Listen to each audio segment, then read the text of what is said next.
মাটির বোতলে যাত্রা শুরু হয় এক মুঠো নরম মাটি দিয়ে। মাটি জল মিশিয়ে গুলে প্রথমে ভালো করে ছাঁকা হয়, তারপর সেই তরল মাটি ছাঁচের ভেতর ঢেলে দেওয়া হয়।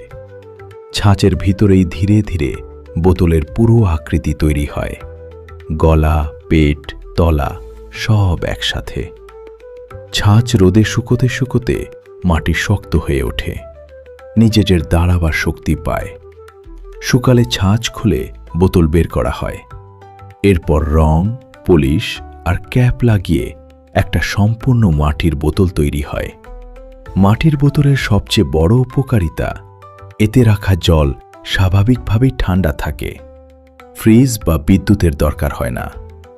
জলে কোনো রাসায়নিক, টক্সিক উপাদান বা প্লাস্টিক মেশে না, তাই জল থাকে তাজা, খাঁটি ও শরীরের জন্য নিরাপদ। প্লাস্টিকের বোতল সময়ের সাথে মাইক্রোপ্লাস্টিক ছাড়ে, যা ধীরে ধীরে শরীরে গিয়ে ক্ষতি করে। কিন্তু মাটির বোতলে সেই ভয় নেই, বরং মাটির হালকা খনিজ জলকে আরও মিঠে ও স্বস্তিদায়ক করে তোলে। পরিবেশের দিক থেকেও মাটির বোতল একদম নিরাপদ।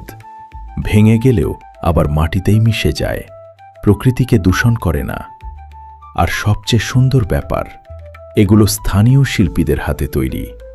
তাদের পরিশ্রম, দক্ষতা আর সময় মিশে থাকে একটা সাধারণ মাটির বোতলের ভেতর।